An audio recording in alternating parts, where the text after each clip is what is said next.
நினைச்சா மனசே ஆற மாட்டேங்குது சார். இந்த மாதிரி பரதேசிங்க இருந்தா பொண்ணை பெற்றவங்க எப்படி சார் நிம்மதியா இருப்பாங்க? அதுக்கு நாம தான் பொறுப்பு குருமூர்த்தி. ஆடியோல அவன் பேசுறத வச்சு பார்த்தா ஒரு பெரிய நெட்வொர்க்கே இதுக்கு பின்னால இருக்குன்னு தெரியுது. தெளிவா திட்டம் போட்டு இந்த உமன் டிராபிகிங் பண்றாங்க. பல காலமா இது நடந்துகிட்டு தான் இருக்கு. ஆனா இப்பதான் சரியான ஒரு லீட் நமக்கு கிடைச்சிருக்கு சார். பணம் சம்பாதிக்கிறதுக்காக பொண்ணுங்களை விக்கிறான்ல, இவன் எல்லாம் மனுஷனுங்களா சார்?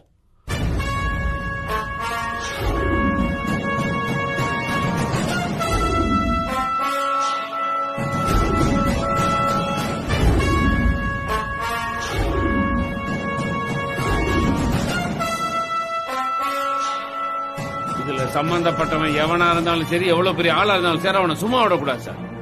தயவு தாட்சியமே பார்க்காம பார்த்த இடத்துல அவனை என்கவுண்டர் போட்டு தள்ளிடணும் சார். எல்லா குற்றத்துக்கும் சாவு மட்டுமே தண்டனையா இருக்க முடியாது குருமூர்த்தி. சார், இந்த மாதிரி கிரிமினல்ஸ் எல்லாம் வாழ்றதுக்கு தகுதி இல்லாதவனுங்க சார். இவன்லாம் உயிரோடு இருந்தானா இன்னும் நிறைய பொண்ணுங்களோட வாழ்க்கையை சீரழிச்சிருவானுங்க சார். அவனுங்களை மொத்தமா ஒழிச்சு கட்டினா தான் பொண்ணுங்க நிம்மதியா இருக்க முடியும் சார். ஒரு அப்பாவா ஒரு மனுஷனா உங்க ஃபீலிங்ஸ புரிஞ்சுக்க முடியுது குருமூர்த்தி. ஆனா ஒரு போலீஸ்காரனா நாம இப்படி யோசிக்க முடியாது. லீகலா என்ன செய்யணுமோ அதை தான் செய்ய முடியும். மோரோவர் இந்த மாதிரி கிரிமினல்ஸ் எல்லாம் சட்டுன்னு செத்து போற தண்டனையா இருக்கக்கூடாது. அவன் ஆயுசு முழுக்க ஜெயில தான் இருக்கணும். நாம செஞ்ச தப்புக்காகத்தான் இந்த கஷ்டத்தை அனுபவிக்கிறோன்னு ஒவ்வொரு நிமிஷமும் அவன் வருத்தப்படணும். நீங்க ஒரு டீம் ஃபார்ம் பண்ணி இந்த கேஸ விசாரிச்சு யார் இதுல சம்பந்தப்பட்டிருக்காங்கன்னு கண்டுபிடிங்க. சரிங்க சார். அவங்க குற்றத்தை நிரூபிக்கிற மாதிரி எல்லாவித எவிடன்ஸையும் கலெக்ட் பண்ணுங்க. Okay sir. அவங்க எல்லாரையும் அரெஸ்ட் பண்ணி கோர்ட்ல நிப்பாட்டுங்க. கண்டிப்பா சார். இவ்வளவு பெரிய கேஸை என்கிட்ட கொடுப்பீங்க நான் எதிர்பார்க்கவே இல்லை சார். என் பேர்ல நம்பிக்கை வச்சு இவ்வளவு பெரிய கேஸ் என்கிட்ட ஒப்படைச்சதுல கண்டிப்பா நான் உங்க நம்பிக்கையை காப்பாத்துவேன் சார். சார் சார் உட்காருங்க. Thank you sir. உட்காருங்க. Thank you sir. சக்திவேல், நான் கேட்ட டீடைல்ஸ் கலெக்ட் பண்ணிட்டீங்களா? சார், அந்த ஆடியோவை எந்த நம்பர்ல இருந்து முதல்ல அனுப்பியிருக்காங்கன்னு கண்டுபிடிச்சிட்டேன் சார். அந்த நம்பருக்கு சொந்தக்காரங்க மேட்டூருக்கு பக்கத்துல இருக்கிற நெருஞ்சிப்பேட்டைங்கிற ஏரியால இருக்காங்க சார். அவரோட வயசு 75. ஆனா அவருக்கும் அந்த ஆடியோவுக்கும் எந்த சம்பந்தமும் இல்ல சார். அவர் நம்பரை யூஸ் பண்ணி வேற யாரோ தான் இந்த வேலையை செஞ்சிருக்காங்க சார். நீங்க சொன்ன மாதிரியே சேலம் சரௌண்டிங்ல இருந்து இந்த 3 மாசத்துல மட்டும் 7-8 பொண்ணுங்க காணாம போயிருக்காங்க சார். என்னடி இந்த பக்கம் ஆளையே காணும்? போலீஸ் ஆனதை எங்களெல்லாம் மறந்துட்டியா? ஐயோ, அப்படிலாம் இல்ல அத்தை. ஸ்டேஷன் வீடுன்னு ஓடுறதுக்கே கரெக்டா இருக்கு. எங்கேயுமே போக முடியல. மயிலும் அப்படிதாண்டி இருக்கா? உன் வேலை எல்லாம் நல்லபடியா போயிட்டு இருக்குல்ல? ஆமா அத்தை, சம்பள பணத்தை சேர்த்து வச்சு புதுசா ஒரு வண்டி வாங்கியிருக்கேன். சந்தோஷம்டி. அத்தை, அத பத்தி சொல்றதுக்கு தான் மயிலுக்கு போன் பண்ணேன். அவ போன் எடுக்கவே இல்லையே. வேலையில பிஸியா இருப்பாளோ? இல்ல தேனு, அவ வீட்டுலதான் இருக்கா. அவளுக்கு நைட் ஷிஃப்ட் போட்டிருந்தாங்க. வேலையை முடிச்சுட்டு இன்னைக்கு காலையில தான் வந்தா. அப்படி இல்லனா போன சைலண்ட்ல போட்டு நல்லா தூங்கிட்டு இருக்காளா? இல்லடி, இப்ப கூட பார்த்தேன், முழிச்சிட்டு தான் படுத்துக்கிட்டு இருக்கா. அப்ப ஏன் அத்தா அவ போன் எடுக்கல? அவ வீட்டுக்கு வந்ததுல இருந்து முகமே சரியில்லடி. எவ்வளவு கலப்பா இருந்தாலும் என்கிட்ட நல்லா தாண்டி அவ பேசுவா. அங்க நடந்ததெல்லாம் ஒண்ணு விடாம சொல்லுவா. ஆனா இன்னைக்கு அவ பேச்சு நடவடிக்கை எல்லாம் வேற மாதிரி இருக்கு. யார்கிட்டயும் சரியா பேசவே மாட்டேங்கிறா. எதையும் பறி கொடுத்த மாதிரி முகத்தை தூக்கி வச்சுக்கிட்டு இருக்கா. என்னன்னு போய் கேட்டா என் மேலேயே எரிஞ்சு விழறா. நான் அவளை இப்படி பார்த்ததே இல்ல தேனு. என்ன நடந்துச்சு, ஏன் இப்படி இருக்கான்னு எனக்கு ஒன்னும் புரியல. வழக்கம் போல அந்த இன்ஸ்பெக்டர் ஏதாவது 7:30 எழுத்திருப்பாரு. அந்த ஆள் விஷயம்னா என்கிட்ட சொல்லிருப்பாடி. அதுவும் இல்லாம அந்த ஆள் பிரச்சனை கொடுக்கறதுன்னு புதுசு இல்ல. ஏன்னா பேச்செல்லாம் ஒரு மாதிரியா இருக்கு. வேற ஏதோ ஒண்ணு பெருசா இருக்கு. எனக்கு அது புரிய மாட்டேங்குது. நானே போய் திரும்ப திரும்ப கேட்டு அவளை சங்கடப்படுத்த கூடாதுன்னு தான் அப்படியே விட்டுட்டேன். சரி அத்தை, நீங்க ஒண்ணும் கவலைப்படாதீங்க. வண்டி எடுத்துட்டு நான் அங்கதான் வரேன். ஒரு என்கொயரி கமிஷனை போட்டு நான் விசாரணை பண்ணிடுறேன். ஈஸியா உங்களை ஏமாத்திருவா, ஆனா என்கிட்ட இருந்து தப்பிக்கவே முடியாது. என்ன பிரச்சனைன்னு வாயை புடுங்கி சகஜமாக்கி பழைய மாதிரி மாத்தி காட்டுறேன். சரிதான் தேனு, நீ வந்தாதான் மாறுவான்னு எனக்கும் தோணுது. நானே உனக்கு அதுக்குதான் போன் பண்ணலாம்னு நினைச்சேன். சரி, நீ டியூட்டிக்கு போயிருப்பேன்னு தான் போன் பண்ணல. சரி அத்தை, 10 நிமிஷத்துல அங்க இருப்பேன். சரியா, வச்சிடுறேன். வா தேனு.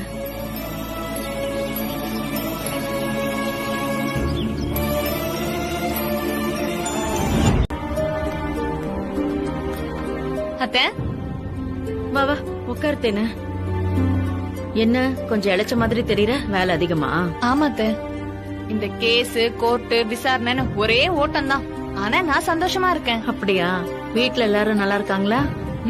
நல்லா இருக்காங்க அத்தை. இதே கேள்வி உங்ககிட்ட கேட்கதான் சங்கடமா இருக்கு. உங்க மூத்த மாப்பிள்ள உடம்புல நாட்டாய முதலாளி ரத்தம் தான் ஓடுது. அவர் தப்பான வழியில போனது ஷாக் ஆகிறதுக்கு ஒண்ணுமே இல்ல. ஆனா கையலக்கா செஞ்ச காரியத்தை தான் என்னால நம்பவே முடியல.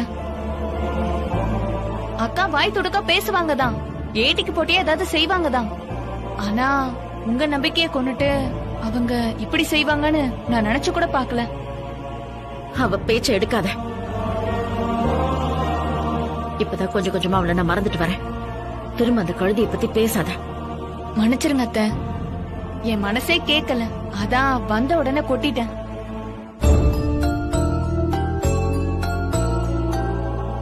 அது சரி, மயிலுங்க உள்ள தாண்டி இருக்கா? நீங்க ஏதாவது பேசுனீங்களா? இல்லடி, நான் ஏதாவது கேட்டா அவளுக்கு கோபம் வருது.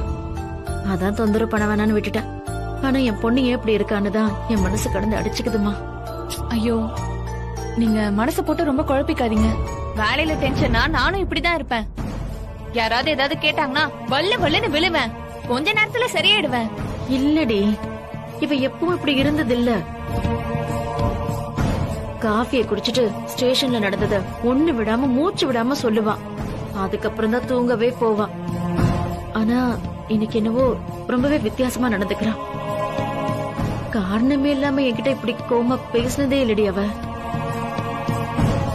என்கிட்ட இவ்வளவு கோவம் காட்டுற அளவுக்கு என் பொண்ணுக்கு என்ன பிரச்சனைன்னு தெரியல.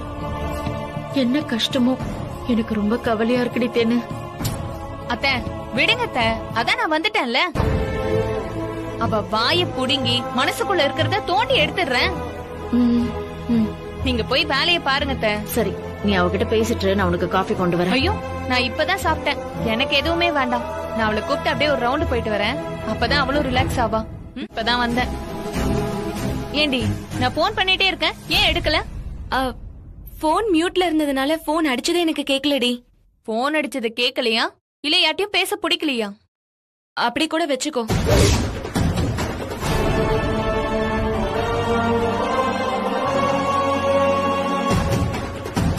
அத்தை கரெக்டா தாண்டி சொல்லிருக்காங்க. அம்மா என்னடி சொன்னாங்க? நீ ஆளும் சரியில்லை, உன் பேச்சும் சரியில்லைன்னு சொன்னாங்க. உன்னை பாக்குறப்ப எனக்கும் அப்படி தாண்டி தோணுது.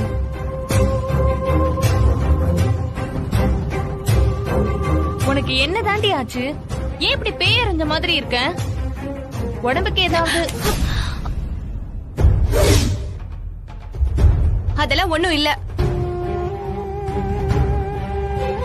இது சாதாரணமா சொல்ல வேண்டியது தானடி. எதுக்கு இவ்ளோ டென்ஷன்? ஏன் கைய வேற இப்படி தட்டி விடுற?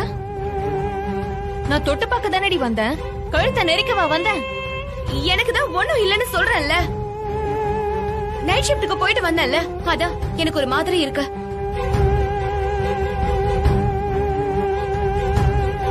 ஏன் இப்படி ஆள் ஆளுக்கு இப்படி பண்றீங்க? நான் சொல்றத புரிஞ்சுக்கவே மாட்டீங்களா? நைட் ஷிஃப்ட் செஞ்ச ஹேங்கோவர் மாதிரி தெரியலடி. உன் ரியாக்ஷன்லாம் பார்த்தா உன் மனசுல ஏதோ குழப்பம் ஓடிட்டு இருக்கிற மாதிரி இருக்கு. இவ்ளோ நேரம் அம்மா தான் இப்படி பேசிட்டு இருந்தாங்க, இப்ப நீயும் ஆரம்பிச்சிட்டியா? இல்ல மயிலு, யாராவது ஒருத்தருக்கு அப்படி தோணா பரவாயில்ல. நீ நார்மலா இல்லன்னு 2 பேருமே நினைக்கிறோம்னா அதுல ஏதோ ஒரு உண்மை இருக்குன்னு தானே அர்த்தம். உன் கற்பனைக்கெல்லாம் என்னால பதில் சொல்லிட்டு உட்கார்ந்து இருக்க முடியாதுடி.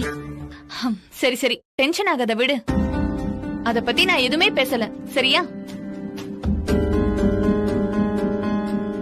ஏய், என்னடி இது புது பழக்கம்? வீட்டுக்குள்ள இருக்கும்போது எதுக்கு துப்பட்டாலாம்? போடணும்னு தோணுச்சு போட்டேன். இதெல்லாம் ஒரு கேள்வியா? உனக்கு எல்லாத்துக்கும் விளக்கம் சொல்லிக்கிட்டே இருக்க முடியாது. இல்லையே, எப்பவும் இல்லாத இந்த கோவம் தான் சந்தேகத்தை இன்னும் அதிகமாக்குது. நீ சகஜமா இருக்கிற மாதிரி காமிச்சுக்கிற, ஆனா உன் பார்வையிலயும் உன் பாடி லாங்குவேஜ்லயும் பதட்டம் இருக்கு. ஏதோ தப்பு பண்ணிட்டு மறைக்கிற மாதிரி இருக்கு. திருட்டுத்தனம் தெரியுது. போதும் தேனு, நீ இதே மாதிரி பேசிட்டு இருந்தனா தயவு செஞ்சு வெளியே கிளம்பி போயிடு. என்ன கொஞ்சம் ரெஸ்ட் எடுக்க விடு. அப்படியெல்லாம் உன்னை விட முடியாது. நான் புதுசா வண்டி வாங்கியிருக்கேன். வா, ஜாலியா ஒரு ரவுண்ட் போயிட்டு வரலாம். வா. ரவுண்ட் அடிக்கிற நிலைமையில எல்லாம் நான் இப்ப இல்லடி.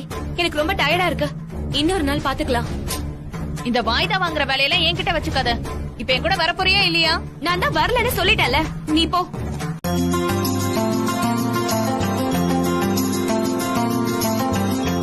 இந்தாங்கம்மா, எடுத்துக்கங்க. இதெல்லாம் எதுக்கு கோமதி அம்மா? நாங்க வரும்போதே சாப்பிட்டுட்டு தான் வந்தோம். இல்ல பரவாயில்லம்மா, இந்த ஊருக்கு வந்தா எங்களை மட்டுமா பார்க்க போறீங்க? 4 இடத்துக்கு போறதுக்கு தெம்பு வேண்டாமா? சாப்பிடுங்க.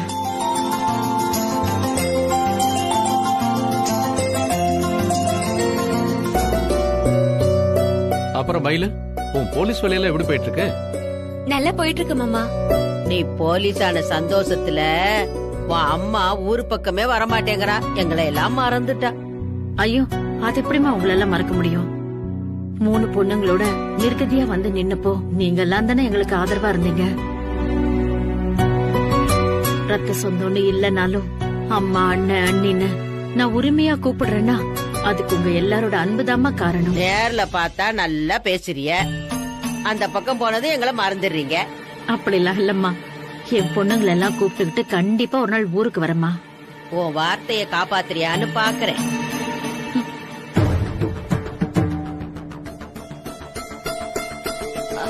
மாமா, நீங்க எல்லாரும் பேசிட்டு இருங்க. நான் போய் டியூட்டிக்கு ரெடி ஆயிட்டு வந்துடுறேன். சரி, ரெடி ஆயிட்டு வா, நாங்க காத்துக்கிட்டு இருக்கோம்.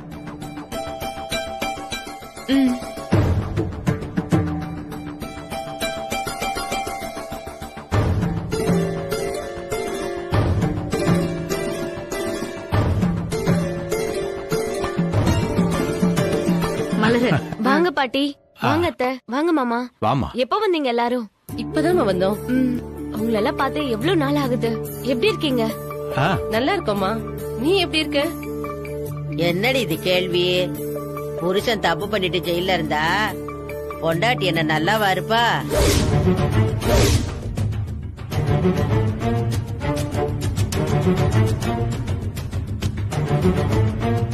அப்பந்தான் சரியில்லைன்னா உள்ளயும் அவன மாதிரியே பிறந்திருக்கான். உன்னைய குத்தம் சொல்லம்மா. ஆசைப்படுறதுக்கு வேற பையனே கிடைக்கலையா? போயும் விளங்காத பையன் மேலேயே ஆசைப்பட்ட.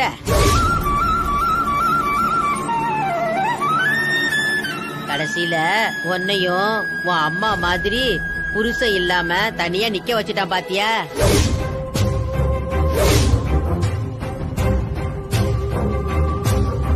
அம்மா, எதுக்குமா தேவையில்லாதெல்லாம் பேசிக்கிட்டு இருக்க? சரிடாப்பா, நான் எதுவும் பேசல. ஏன் கோமதி, கயல் எங்க ஆளைய காணோம்?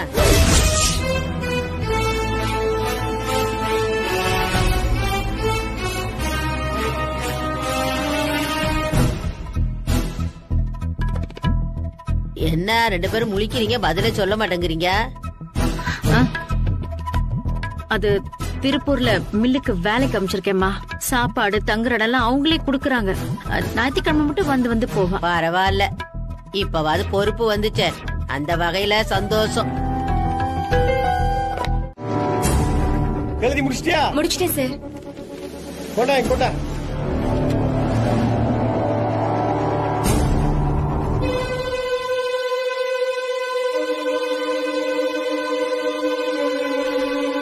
என்ன எழுதி இருக்க?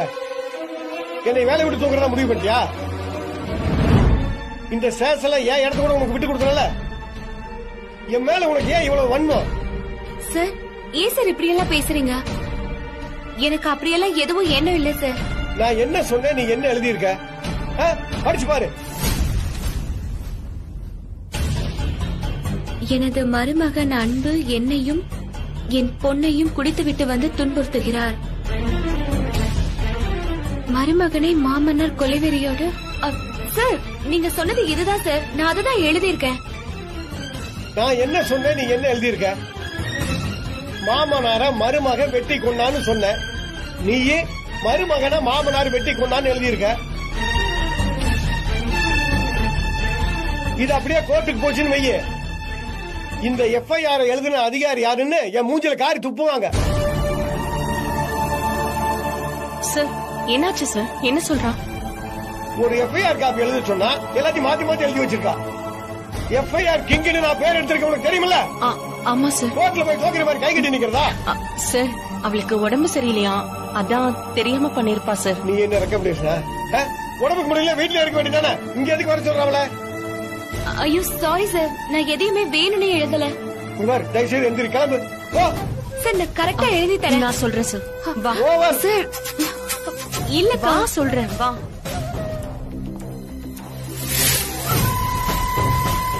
ஏய், நீ மனசு எதுவும் போட்டு குழப்பிக்காத, சரியா?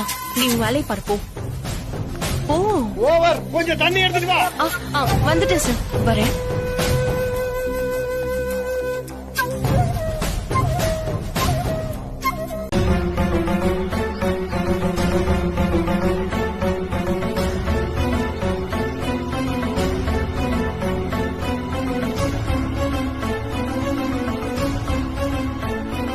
கைய நீட்டு தாயி, அந்த கைய நீட்டு தாயி.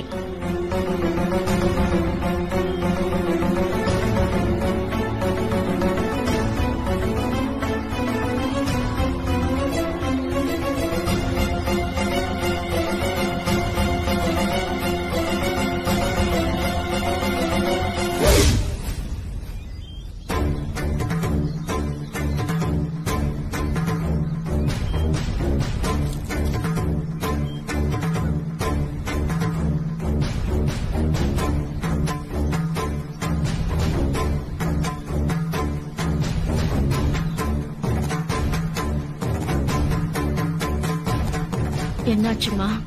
நான் என்னன்னு சொல்லுவேன் தாயி, அஸ்தமத்து சனியோட ஆதிக்கம் நடக்கையில கஷ்டமும் நஷ்டமும் கணக்கில்லாம வந்து போகும். கடல் சீறி பொங்கறதுக்கு நீ கவலைப்பட்டுக்கிட்டு கைய நீட்டிட்ட.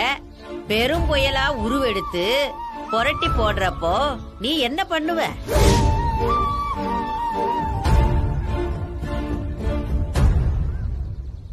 அம்மா, இதுக்கு என்ன அர்த்தம்? இதை விட பெரிய கஷ்டத்தை எல்லாம் நான் அனுபவிக்க போறேன்னு சொல்றீங்களா? அப்படித்தான் உன் கைரேகையும் சோழியும் சொல்லுது தாயி.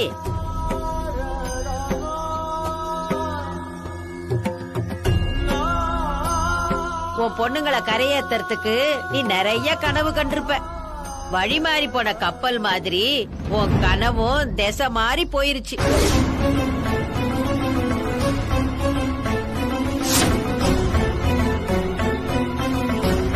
உன் நம்பிக்கைய பொய்யாக்குன உறுத்தல்ல ஒரு உண்மை உன் கண்ணு முன்னாடி வர முடியாம கண்ணாமூச்சி ஆடுது.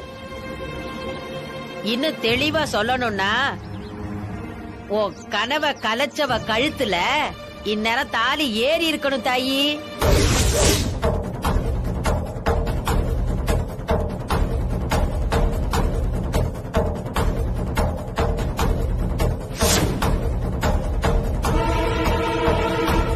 மலரு, அவங்க கையில பத்தி தான் சொல்றாங்களா?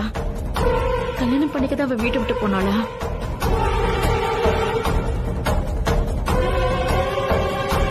இல்ல தாயி, அப்படி நடக்க வாய்ப்பே இல்ல. இப்ப என் பொண்ணு என் கூட இல்லதான். ஆனா எனக்கு தெரியாம அவ கல்யாணம் எல்லாம் பண்ணிருக்க மாட்டாமா. அது உன் நம்பிக்கை தாயி. வெறும் நம்பிக்கையால உண்மைய மாத்த முடியாது, நடக்க போறத தடுக்கவும் முடியாது.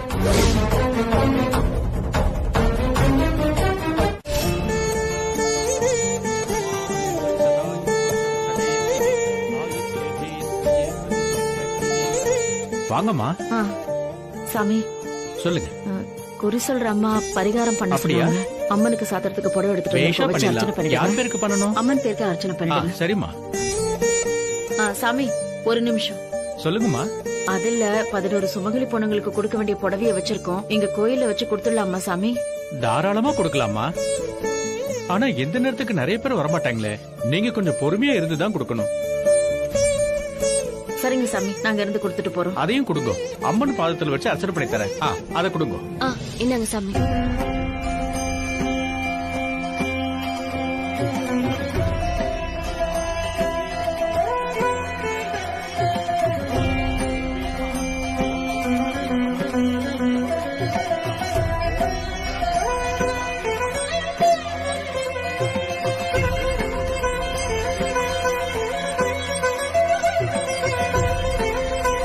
அம்மா, நான் வாழற வாழ்க்கையோட அர்த்தம் என்னன்னு உனக்கு நல்லாவே தெரியும். என் பொண்ணுங்களோட சந்தோஷம்தான் என் சந்தோஷம். அவங்களுக்கு ஒரு நல்ல வாழ்க்கை அமையணுங்கிறத தவிர நான் வேற எதையுமே பெருசா நினைச்சதில்லம்மா. இத்தனை வருஷமும் நான் என் கண்ணுக்குள்ள வச்சுதான் அவங்கள வளர்த்து ஆளாக்குனேன். ஆனா இப்போ எல்லாமே மாறி போச்சு. அவங்க வாழ்க்கை என் கை மீறி போயிட்ட மாதிரி இருக்கு. என் மூத்த பொண்ணு ஆசைப்பட்ட வாழ்க்கை அமைஞ்சும் அவ நிம்மதி இல்லாம தவிச்சிட்டு இருக்கா. என் கூட இருக்க பிடிக்காம என் 2வது பொண்ணு வீட்டை விட்டு போயிட்டாம்மா. நான் பெருசா நம்பிட்டு இருந்த என் கடைசி பொண்ணு இப்பெல்லாம் வித்தியாசமா நடந்துக்கிறான். இதெல்லாம் பார்க்கும்போது ரொம்ப கஷ்டமா இருக்கு எனக்கு.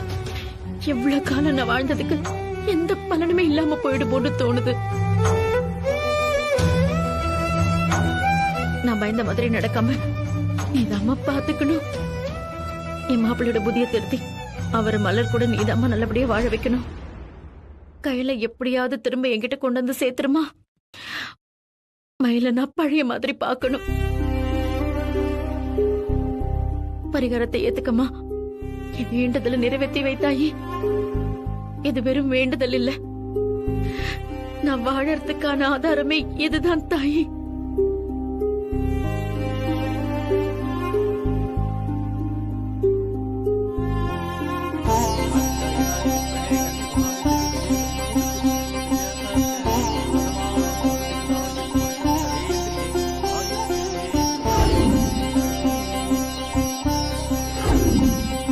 பிரகாரத்தை சுத்திட்டு வந்து அங்க ஓரமா நின்று புடவையை கொடுங்க.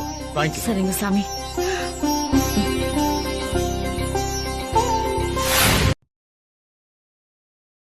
மயிலு, அம்மா டியூட்டியை முடிச்சிட்டு வந்துட்டியா கண்ணு? முடிஞ்சிருச்சுமா. எனக்கு தலைவலியா இருக்கு, கொஞ்சம் காஃபி எடுத்துட்டு வரியா? இதோ எடுத்துட்டு வரேன். மயிலு, என்ன நெத்தியில குங்குமம் வச்சிட்டு இருக்க? கோயிலுக்கு போயிட்டு வரியா? ஆமாக்கா. கேண்டி, அந்த இன்ஸ்பெக்டருக்கு வேற வேலையே கிடையாதா? அவர் இன்னுமா கோயில் குளம் பரிகாரம்னு சுத்திக்கிட்டு இருக்காரு? அம்மா இன்னைக்கு சார் வரல, நான் மட்டும்தான் போயிட்டு வந்தேன். அம்மா ஐபிஎஸ் எக்ஸாம் நல்லா எழுதணும்ல, அதான் நல்லபடியா எழுதணும்னு வேண்டிக்கிட்டு வந்தேன். மயிலு, எந்த கோயிலுக்கு போயிருந்த? இங்கதான்க்கா, வர வழியில பக்கத்துல கருமாரியம்மன் கோயில். நாங்களும் அந்த கோயிலுக்கு தாண்டி போயிருந்தோம். அங்க இருக்கிற ஒரு அம்மா கிட்ட குறி கேட்டதுக்கு அவங்க உங்களுடைய இன்னொரு பொண்ணும் உங்களுக்கு தெரியாம கல்யாணம் பண்ணிருக்கான்னு கரெக்டா சொல்றாங்கடி.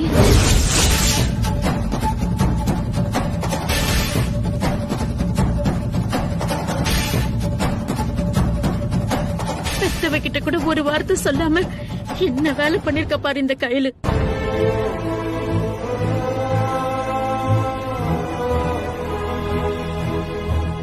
போட்டு எங்கேயும் நல்லா இருந்தா சரி.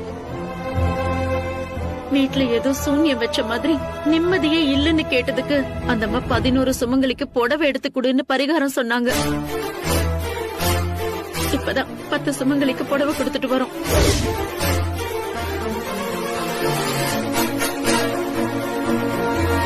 ஆமா, நீ என்ன கையில கவர் வச்சிருக்க?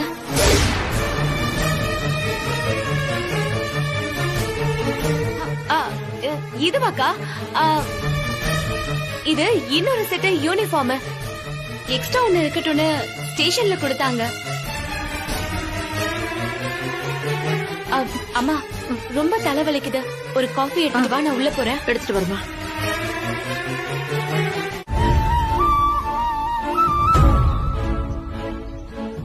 ஏன்பா இப்படி முகம்லாம் வாடி இருக்கு? உடம்பு முடியலையா என்ன?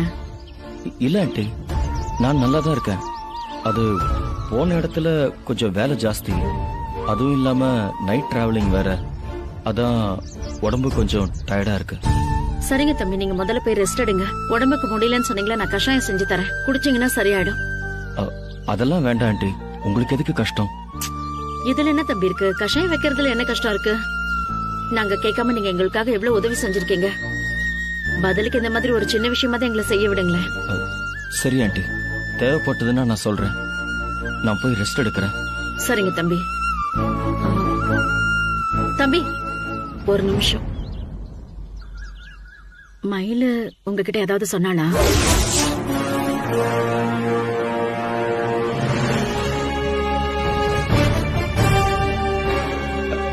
ஆண்டி, நீங்க எதை பத்தி கேக்குறீங்க? அது இல்லப்பா, முந்த நாள் நைட் ஷிஃப்ட் முடிச்சிட்டு வந்ததுல இருந்து அவ சகஜமாவே இல்ல. என்கிட்ட இயல்பா பேசவே மாட்டேங்கிறா. என்னன்னு கேட்டா என்கிட்டயே எரிஞ்சு விழுறாப்பா. அவ ஏன் இப்படி இருக்கான்னு எனக்கு புரியல. அதான் உங்ககிட்ட ஏதாவது சொல்லிருப்பாளோன்னு கேட்டேன். இல்ல ஆண்டி, நானும் 2 நாளா ஊர்ல இல்ல, அதனால எனக்கும் தெரியல. அதுவும் இல்லாம எனக்கு ஒரு விஷயம் தெரியும்னா அது கண்டிப்பா உங்களுக்கும் தெரிஞ்சிருக்கும். உங்ககிட்ட மறைச்சு என்கிட்ட மட்டும் சொல்ற அந்த பழக்கம் அவளுக்கு இல்ல ஆண்டி. அது எனக்கு தெரியும் தம்பி. அவ வேணும்னே மறைக்கிறான்னு சொல்லல. அந்த இன்ஸ்பெக்டர் ஏதாவது பிரச்சனை பண்ணிருக்கலாம். பரீட்சைக்கு படிக்கிறதுல ஏதாவது கஷ்டம் இருந்திருக்கலாம். என்கிட்ட சொன்னா நான் வருத்தப்படுவேன்னு உங்ககிட்ட சொல்லிருக்கலாம்ல, அதனால தான் கேட்டேன். பரவாயில்ல தம்பி, நீங்க போய் ரெஸ்ட் எடுங்க.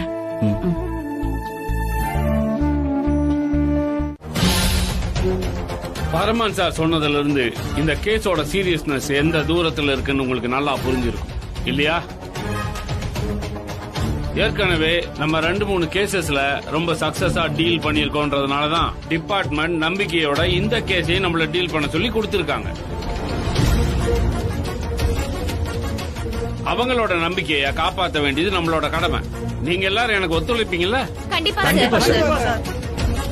நெருஞ்சிப்பேட்டையை சுத்தி இருக்கிற ஏதோ ஒரு இடத்துல இருந்துதான் அக்யூஸ்டுங்க இந்த வேலையை செஞ்சிட்டு இருக்காங்க.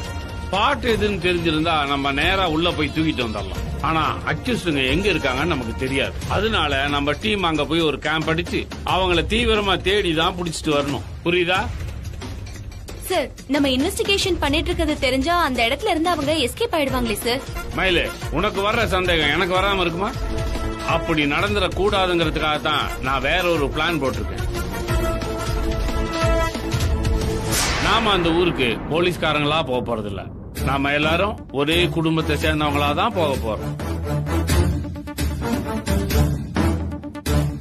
சார், நீங்க என்ன சொல்றீங்கன்னு ஒன்னும் புரியல சார். அதாவது அந்த ஊர்ல நம்மள பாக்குற யாருக்கும் நம்ம போலீஸ்ன்ற சந்தேகமே வந்துடக்கூடாது. அதுக்காகத்தான் நம்ம எல்லாரும் ஒரே குடும்பத்தை சேர்ந்தவங்களா நடிக்க போறோம். இதுக்கு முன்னாடி புதுக்கோட்டை சைடுல நம்ம அரிசி வியாபாரம் பண்ணி நஷ்டமானவங்க இந்த ஊருக்கு பொழப்பு தேடி வந்திருக்கோம்னு அந்த ஊருக்காரங்களே நம்புற அளவுக்கு நம்ம எல்லாரும் ஒற்றுமையா நடிக்கணும். பரமன் சாருக்கு தெரிஞ்ச ஒரு ஃபேமிலி அந்த ஊர்ல ஒரு சின்னதா டிஃபன் கடை போட்டிருக்காங்க. அங்க போய் நம்ம சிச்சுவேஷனுக்கு தகுந்தபடி வேலை செய்ய போறோம். நம்ம எல்லாரும் ஒரே ஃபேமிலி. அந்த ஊர்ல இருக்கிற யாரு கேட்டாலும் நீங்க இதை தான் சொல்லணும். இதுல உங்களுக்கு ஏதாவது கன்ஃபியூஷன் இருக்கா?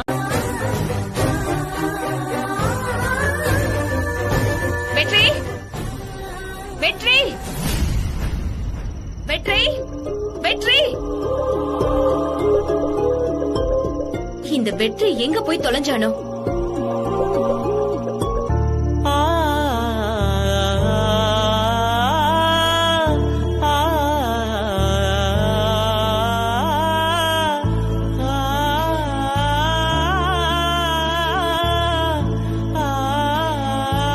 என்னக்கா, நீங்க ரொம்ப நேரமா கூப்பிடுறீங்க போல. நான் ரெஸ்ட் ரூம்ல இருந்தேன்க்கா. அம்மா கசாயம் கொடுத்து அனுப்புனாங்க, அவர்கிட்ட கொடுத்துரு. இந்தா. ஏங்கா, வாசல் வரைக்கும் வந்துட்டீங்க, பக்கத்துல தானே நிக்கிறீங்க. என்ன கூப்பிட்ட நேரத்துக்கு மாமா கிட்ட கொடுத்துட்டே போயிருக்கலாம்ல. இதுக்கு ஒரு டெலிவரி பாய் வேற தேவையா? சொன்னது மட்டும் செய்டா, அனாவசியமா பேசாத. இத கொடுத்துரு. அக்கா ஒரு நிமிஷம். வந்ததுல இருந்து மாமாவுக்கு உடம்பு சரியில்லை. டாக்டர் கிட்ட கூப்பிட்டாலும் வர மாட்டேங்கிறாரு. அவரு சொல்றவங்க சொன்னதா கேட்பாருன்னு நினைக்கிறேன். நீங்க ஒரு வார்த்தை மாம்ஸ் கிட்ட சொல்லுங்களேன்.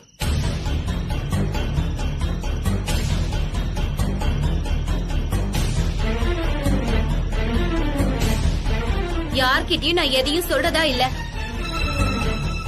நீயாச்சு இவராச்சு என்ன இதுல இழுக்காத. அக்கா அக்கா அக்கா இருங்க அக்கா, ஏன்க்கா ஓடிக்கிட்டே இருக்கீங்க? மாமா மேல உங்களுக்கு அப்படி என்னதான் கோபம்? நேராவும் பேசிக்க மாட்டேங்கிறீங்க, இவர் மேல கேரும் எடுத்துக்க மாட்டேங்கிறீங்க. இதெல்லாம் உனக்கு தேவையில்லாத விஷயம் வெற்றி. உன் வேலையை மட்டும் பாரு, சும்மா ஏதாவது உளறிட்டு இருக்காத.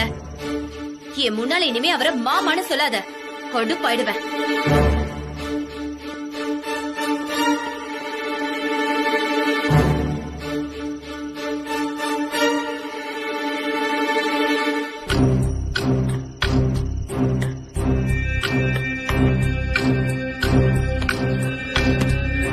இந்தாங்க மாம்ஸ், அக்கா உங்களுக்காக கொடுத்த அன்பான கஷாயம்.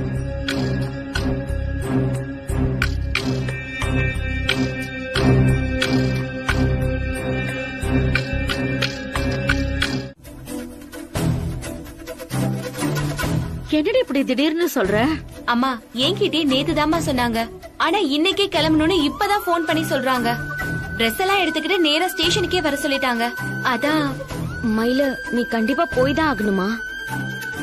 ஆமாக்கா, எனக்கும் இப்ப ஒரு பிரேக் தேவைப்படுது. இல்லனா பைத்தியமே புடிச்சிடும் போல இருக்கு. ஏண்டி இப்படி சொல்ற?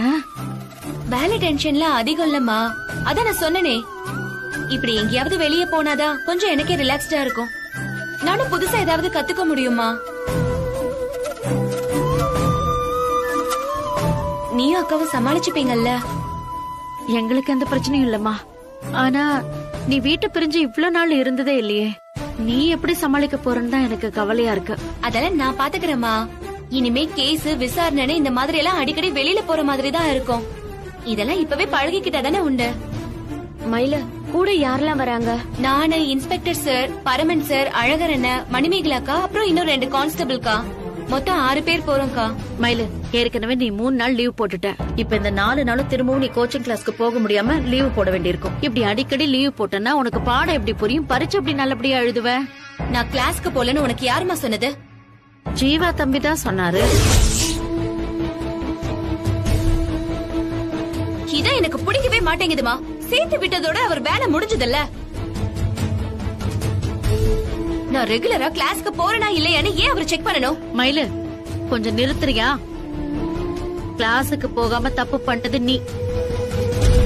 அந்த தம்பி மேல எதுக்கு அனாவசியமா கோவப்படுற நீ? நீ ஏன் கிளாஸுக்கு வரலன்னு அவங்க அவர்கிட்ட தானே விசாரிப்பாங்க. அதத்தானே அவர் என்கிட்டயும் கேட்டாரு. இதுல என்ன தப்பு இருக்கு? அம்மா, அப்படின்னா என்கிட்ட நேரா கேட்க வேண்டியதானே? உன்கிட்ட எதுக்கு கேட்கணும்? நான் கிளாஸ்க்கு போலன்றத உன்கிட்ட போட்டு கொடுக்கறாரா? மயிலு, ஜீவா சார பத்தி உனக்கு தெரியாதா? உன்னை பார்க்க முடியலன்னு அம்மா கிட்ட பேசிருக்காரு. நீ அத போய் வேற மாதிரி தப்பா எடுத்துக்கிற. உன் கனவு நிறைவேறணுங்கிறதுல உன்னை விட அந்த தம்பி தான் தீவிரமா இருக்காரு. உன்னை படிக்க வைக்கணுங்கிறதுனால தான் உனக்கு அந்த தம்பி இலவசமா படிக்கிறதுக்கு ஒரு வாய்ப்பு ஏற்படுத்தி கொடுத்திருக்காரு. உன்னை பத்தின எந்த விஷயமா இருந்தாலும் முதல்ல அந்த தம்பி கிட்ட தானே சொல்லுவாங்க. நீ இப்படி ஒழுங்கா கிளாஸுக்கு போகலன்னா நீ கிடைச்ச ஒரு நல்ல வாய்ப்பை பயன்படுத்திக்கலங்கிற கேள்வி அவங்களுக்கு வரும்ல. உன்னை பத்தி தம்பி கிட்ட விசாரிக்கிறது அவருக்கே சங்கடம் தாண்டி. நாம நேரடியா போய் சேர்ந்திருந்தா பரவாயில்ல. இன்னொருத்தர் உதவியால சேர்றப்போ முடிஞ்ச வரைக்கும் அவங்க பேரை காப்பாத்தணும். இந்த மாதிரி சங்கடமான சூழ்நிலையை அவங்களுக்கு நாம கொடுக்க கூடாது. அவருக்காக உனக்கு இலவசமா சீட்டு கொடுத்தது தப்போன்னு அவரை நினைக்க வச்சிடக்கூடாது. இத பாரு, அம்மா இப்படி எல்லாம் பேசுறேன்னு வருத்தப்படாத மயிலு. உன்னை பெத்தவங்கிற உரிமையில தான் பேசுற. நீ முன்ன மாதிரி இல்ல மயிலு. இந்த 2 நாளா உன் பேச்சு நடவடிக்கை எல்லாமே மாறி இருக்கு.